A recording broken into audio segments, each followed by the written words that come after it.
أعوذ بالله من الشيطان الرجيم بسم الله الرحمن الرحيم ومن أظلم ممن ذكر بآيات ربه فأعرض عنها ونسي ما قدمت يداه إنا جعلنا على قلوبهم أكنة أن يفقهوه وفي آذانهم وقرا وَإِن تَدْعُهُمْ إِلَى الْهُدَى فَلَن يَهْتَدُوا إِذًا أَبَدًا۔ یہ سورۃ الکہف کی آیت نمبر 57 ہے، 57، اور ترجمہ اس آیت کا یہ ہے: اور اس سے بڑھ کر ظالم کون ہے جسے اس کے رب کی آیات کے ساتھ نصیحت کی گئی تو اس نے ان سے منہ پھیر لیا اور اسے بھول گیا جو اس کے دونوں ہاتھوں نے آگے بھیجا تھا۔ بے شک ہم نے ان کے دلوں پر پردے بنا دیے ہیں اس سے کہ اسے سمجھیں، اور ان کے کانوں میں بوجھ رکھ دیا ہے، اور اگر تو انہیں سیدھی راہ کی طرف بلائے تو اس وقت وہ ہرگز کبھی راہ پر نہ آئیں گے۔ اس آیت کے اندر بڑی اہم بات کی طرف اشارہ کیا گیا ہے اور واضح انداز میں ہدایت کے سرنامہ کو پیش کیا گیا ہے انسانوں کے سامنے، تمام لوگوں کے سامنے۔ اس میں سب سے پہلے فرمایا گیا کہ ومن اظلم، من کے معنی آتے ہیں کون، ومن اظلم، اور اس سے بڑا ظالم کون ہوگا، ممن ذکر بآیات ربہ، جس کو اس کے رب کی آیات کے ساتھ نصیحت کی گئی، فأعرض عنہا، اور اس نے منہ پھیر لیا، وَنَسِيَ، اور بھول گیا، ما قدمت یداہ، جو کچھ اس کے ہاتھوں نے آگے بھیجا ہے۔ اس سے بڑا ظالم کون ہوگا؟ یعنی آدمی اگر غور کرے، اپنے آپ پر غور کرے کہ انسان کی کیا بساط ہے، انسان کی کیا حیثیت ہے۔ وہ اس زمین پر آیا ہے، اللہ نے اسے طاقت دی، قوت دی، زمین پر چل رہا ہے، پھر رہا ہے، اور اس کے بعد اس کے رب کی طرف سے آیات آتی ہیں، اس کے رب کی طرف سے پیغام آتا ہے، اس کے رب کی طرف سے نصیحتیں آتی ہیں۔ جس نے اسے پیدا کیا، جس نے اسے طاقت بخشی، جس نے اسے شعور بخشا، جو سب کچھ کرنے والا ہے، اس کی طرف سے جو نصیحتیں آ رہی ہیں، اللہ کی طرف سے جو پیغام آ رہا ہے، مگر وہ اس پیغام کو سننا بھی نہیں چاہتا۔ فرمایا گیا وہ اعرض عنہا، وہ اپنے چہرے، فاعرض عنہا، وہ اپنی پیٹھ کو پھیر رہا ہے اس کی طرف سے، ان نصیحتوں کو نہیں سن رہا ہے۔ اللہ نے اس کو جو پیغام دیا ہے، اس پیغام کو سمجھنا تو درکنار، وہ سننا بھی نہیں چاہتا ہے۔ تو اس سے بڑا ظالم کون ہوگا؟ یہ ظلم کر رہا ہے، اپنے آپ پر ظلم کر رہا ہے، یہ اپنی عاقبت تباہ کر رہا ہے، یہ اپنی دنیا بھی اور اپنی آخرت بھی دونوں برباد کر رہا ہے۔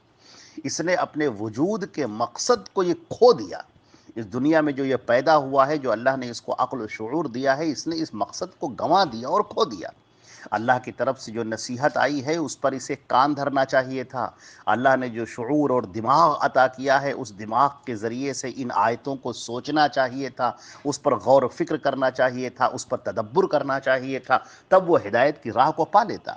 اللہ رب العزت نے قرآن پاک کے بارے میں بڑی ایک اہم بات ارشاد فرمائی ہے، جو بالکل شروعات میں فرمایا ہے اللہ نے کہ ذالک الکتاب لا ریب فیہ ھدی للمتقین۔ یہ کتاب تو ایسی ہے کہ اس میں کوئی شک اور شبہ کی گنجائش نہیں ہے۔ آپ کو کوئی، یہ تمام کتاب یہ شک اور شبہ سے بالاتر ہے۔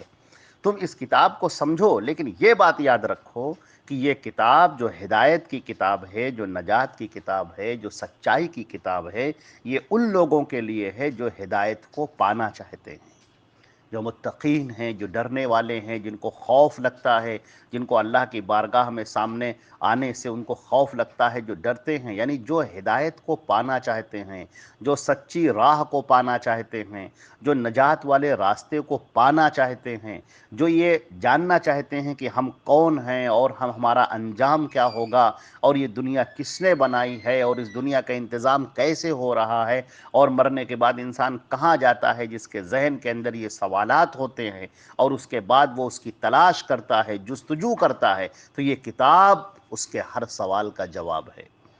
وہ ہدایت کی راہ کو پا لیتا ہے، وہ اللہ کی معرفت کو حاصل کر لیتا ہے، وہ اپنی زندگی کے مقصد کو پا جاتا ہے۔ مگر اس سے بڑا ظالم کون ہوگا جو اپنے آپ پر ظلم کرنے والا ہو اور اپنے عقل اور شعور جو اللہ نے اسے دیا ہے اس کا استعمال نہ کرنے والا ہو۔ اللہ نے فرمایا جس کو اس کے رب کی آیات اس کے پاس آتی ہیں، رب کا پیغام اس کے پاس آتا ہے، رب کا کلام اس کے پاس آتا ہے، مگر پھر بھی فَأَعْرَضَ عَنْهَا، وہ چہرے کو پھیر لیتا ہے، وَنَسِيَ، اور بھول جاتا ہے، مَا قَدَّمَتْ يَدَا، یہ جو قدمت یداہو کے الفاظ ہیں یہ عربی کا ایک محاورہ ہے جس کے معنی ہیں کہ تم نے جو کچھ بھی کیا ہے۔ قدمہ کے معنی پیش کرنا اور یداہو معنی اس کے دونوں ہاتھ، یعنی اس کے دونوں ہاتھوں نے جو پیش کیا ہے، مطلب یعنی کہ اس نے جو اپنے کام کر رکھے ہیں، جو گناہ کر رکھے ہیں، جو جرم کر رکھے ہیں، جو غلط چیزیں اس نے اختیار کر رکھی ہیں، وہ اس کو بھول گیا ہے۔ وہ بھول گیا ہے کہ ہم جو کچھ بھی دنیا میں کر رہے ہیں ہمیں اس کا حساب دینا ہے، وہ اچھا کرے یا برا کرے اس کا حساب دینا ہے۔ وہ غافل ہو گیا ہے، اسے پتہ نہیں ہے کہ ہم اپنے ہر کام کا ہمیں اللہ کے ہاں حساب دینا ہے۔ ہماری زندگی یہ پوری کی پوری ریکارڈ ہو رہی ہے، ہماری زندگی کا ایک ایک عمل، چاہے وہ دن میں کیا گیا ہو یا وہ رات میں کیا گیا ہو، وہ علانیہ کیا گیا ہو، وہ چھپ کر کیا گیا ہو، اس کا حساب دینا ہے۔ اللہ رب العزت کی بارگاہ میں ہمیں کھڑا ہونا ہے اور ہمارے سارے اعمال جو سب ریکارڈڈ ہیں، جو سب نوٹ کیے ہوئے ہیں، جو سب لکھے ہوئے ہیں، تحریر کردہ ہے، وہ سب کے سب اس کو حساب دینا ہے اور اپنے ہر عمل کا اسے جواب دینا ہے۔ اگر اس نے کسی پر ظلم کیا ہے، کسی پر زیادتی کی ہے، کوئی گناہ کیا ہے، کوئی غلط کام کیا ہے، اس کا حساب دینا ہے۔ جو اچھا کام کیا ہے اس کو اس کا بدلہ ملے گا اور اس کا بھی حساب دینا ہوگا۔ تو اچھائی ہو یا برائی ہو، فَمَن يَعْمَلْ مِثْقَالَ ذَرَّةٍ خَيْرًا يَرَهُ، ایک رائی کے دانے کے برابر بھی اگر اس نے نیک کام کیا ہوگا تو وہ اس کو دیکھ لے گا، اور رائی کے دانے کے برابر بھی اگر اس نے برائی کی ہوگی تو وہ اس کو پا لے گا۔ اللہ نے یہاں پر فرمایا اِنَّا جَعَلْنَا عَلَىٰ قُلُوبِهِمْ أَكِنَّةً، یہ ایسے لوگ جو بات کو سننا بھی نہیں چاہتے ہیں، بات کو سننا بھی گوارا نہیں کرتے ہیں، اپنی پیٹھ کو پھیر لیتے ہیں، اپنے کانوں کو بند کر لیتے ہیں، اللہ کی نازل کردہ، اللہ کی اتاری ہوئی اس کتاب پر اور اللہ کے بھیجے ہوئے اس رسول کی بات کو بھی نہیں سننا چاہتے ہیں، تو اس کا نتیجہ یہ ہوتا ہے کہ ہم نے اِنَّا جَعَلْنَا عَلَىٰ قُلُوبِهِمْ أَكِنَّةً أَن يَفْقَهُوهُ، ہم نے ان کے دلوں کے اوپر پردہ ڈال دیا ہے۔ ہم نے ان کے دلوں کے اوپر ایسا پردہ ڈال دیا ہے کہ یہ پھر اس بات کو یہ سمجھ نہیں رہے ہیں۔ یہ کنان کی جمع ہے اکنہ، جس کے معنی آتے ہیں پردہ۔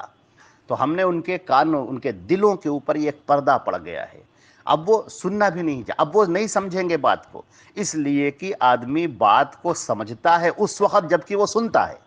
جب وہ سنتا ہے تو بات کو سمجھتا ہے۔ یہاں اس کا معاملہ یہ ہے کہ وہ بات کو سننا ہی نہیں چاہتا تو پھر سمجھے گا کیسے؟ تو اب پھر اس کا نتیجہ یہ ہے، یہ دنیا اسباب کے تحت ہے، دنیا کو اللہ نے اسباب کے تحت بنایا ہے، ایسے ہی اس کو ہدایت نہیں مل جائے گی۔ یہ ہدایت چاہے گا، ہدایت کے لیے لپکے گا، ہدایت کے لیے دوڑے گا تو اللہ رب العزت اس کو ہدایت سے محروم نہیں کرے گا۔ وہ تو ہدایت دینے والا ہے۔ اللہ تعالیٰ فرماتے ہیں کہ میں سب کو ہدایت دینے والا ہوں اگر کوئی ہدایت مانگنے والا ہے۔ اے لوگو، تم سب کے سب گمراہ ہو سوائے اس کے جس کو میں ہدایت دوں۔ مجھ سے ہدایت مانگو، فاستہدونی اہدکم، مجھ سے ہدایت مانگو میں تمہیں ہدایت دوں گا۔ اللہ رب العزت تو ہدایت دینے کے لیے تیار ہے، اللہ رب العزت نجات کا راستہ بتانے کے لیے تیار ہے، اللہ رب العزت اپنی جنت میں داخل کرنے کے لیے تیار ہے، مگر جو لوگ سننا ہی نہ چاہیں، بھاگ جائیں، اپنے کانوں کو بند کر لیں اور اپنے کانوں میں انگلیاں ڈال لیں اور دور چلے جائیں،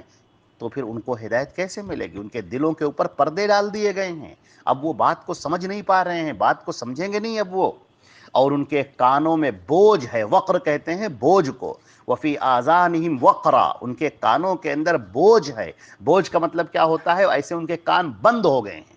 اب وہ نہیں سننا چاہ رہے ہیں۔ اچھا، بعض لوگ سنتے بھی ہیں، لیکن سنتے بھی ہیں ٹھٹھا اڑانے کے لیے، مذاق اڑانے کے لیے، انہوں نے پہلے ہی یہ طے کر رکھا ہے کہ سامنے والا جو بول رہا ہے غلط بول رہا ہے، جھوٹ بول رہا ہے، تو پھر ایسے لوگ کیسے سمجھیں گے؟ لہٰذا دل کا کھلا ہونا ضروری ہے، دل کا کھلا ہونا، کہ آدمی بات کو سمجھنا چاہتا ہو، سامنے والے کی بات پر غور کرے کہ اچھا تم جو کہہ رہے ہو ہم اس پر غور کریں گے، اللہ نے عقل دی ہے ہمیں، اللہ نے ہمیں شعور دیا ہے، ہم تمہاری بات پر غور کریں گے، اگر تمہاری بات میں سچائی ہوگی تو ہم اس کو قبول کریں گے۔ ایسے لوگوں کو ہدایت ملتی ہے۔ لیکن جو آپ کی بات کو سن رہے ہوں اور اس لحاظ سے سن رہے ہوں کہ ارے یہ تو پاگل ہے، ارے یہ تو مجنون ہے، ارے اس کی تو ساری باتیں غلط ہیں، یہ تو بس جھوٹ ہی بولتا ہے، تو جب آپ نے پہلے ہی اپنے کانوں کے لیے یہ طے کر رکھا ہے کہ ہم کو اس کا مذاق اڑانا ہے، ہم کو اس کی ہنسی اڑانی ہے، ہم اس کو جھوٹا سمجھ رہے ہیں، ہم اس کو کاذب سمجھ رہے ہیں، ہم اس کو دھوکہ دینے والا سمجھ رہے ہیں، تو پھر آپ ہدایت کیسے پائیں گے؟ اس کی باتیں تو آئیں گی، لیکن جیسے گھڑا الٹا رکھا ہوا ہو اور اس پر پانی پڑے اور وہ بہہ جائے۔ اگر گھڑا سیدھا ہو تو پانی اس کے اندر جائے گا، اور اگر الٹا رکھا ہوا ہو تو پانی اس کے اوپر پڑے گا اور بہہ جائے گا۔ تو اسی طریقے سے اگر آپ نے تعصب آپ کے اندر بھرا ہوا ہے، نفرت کسی کے لیے بھری ہوئی ہے، کسی کو آپ نے پہلے سے ہی طے کر رکھا ہے کہ تو جھوٹ بولنے والا ہے، یہ تو غلط ہے، اس کی باتیں صحیح نہیں ہیں، تو پھر آپ اس کی بات کو کیسے سمجھیں گے؟ وَإِن تَدْعُوهُمْ إِلَى الْهُدَىٰ، اللہ رب العزت نے فرمایا کہ ایسے لوگ، ان صفات کے لوگ، ان صفات کے حاملین،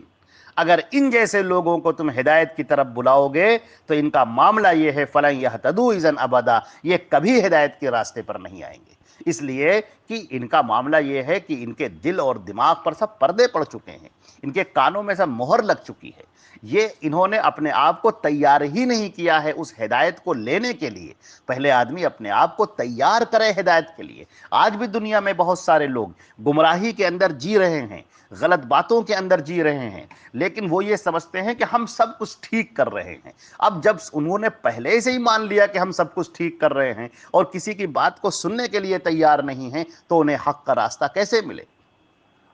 اگر انہیں جستجو ہو جائے، انہیں فکر ہو جائے کہ ہم جو کر رہے ہیں کیا واقعی یہ درست ہے، یہ عمل جو ہم کر رہے ہیں کیا یہ عمل واقعی درست ہے، ہم اللہ کے رسول صلی اللہ علیہ وسلم کے بتائے ہوئے راستے پر چل رہے ہیں یا ہم اپنے منمانے راستے پر چل رہے ہیں یا کسی اور کے بتائے ہوئے راستے پر چل رہے ہیں، جب یہ اپنے ذہن سے طے کر لیں، اپنے دل دماغ سے یہ طے کر لیں، پھر اللہ رب العزت ان کے لیے ہدایت کے راستے کھول دیتا ہے۔ اللہ نے کتاب بھی اتاری ہے، کتاب کے ساتھ رسول بھی اتارا ہے، رسول صلی اللہ علیہ وسلم جو آخری پیغمبر ہیں، پوری انسانیت کے لیے ہیں، پوری دنیا کے لیے ہیں، ہر فرد کے لیے ہیں، ہر قوم کے لیے ہیں، ہر ملک کے لیے ہیں، تمام انسانوں اور تمام جناتوں کے لیے پیغمبر ہیں۔ وہ اس قرآن پاک کی تشریح پیش کرتے ہیں، اس کو سمجھاتے ہیں، دین اسلام کو پیش کرتے ہیں، نجات والا راستہ بتاتے ہیں، جنت والا راستہ بتاتے ہیں۔ جو ان کی بات کو مانے گا، جو ان کے طریقے پر چلے گا، وہ کامیاب ہوگا اور جنت کے اندر داخل ہو جائے گا اور اپنے اعمال کا بہترین بدلہ پائے گا، اللہ کی رضا پائے گا، اور وہاں پر جا کر اللہ رب العزت کا دیدار کرے گا، جو سب سے بڑی نعمت ہے۔ اللہ رب العزت ہم کو اور آپ کو نیک عمل کرنے والا بنائے اور حق کے راستے کو اختیار کرنے والا اور اس پر عمل کرنے والا بنائے۔ وآخر دعوانا الحمدللہ رب العالمین۔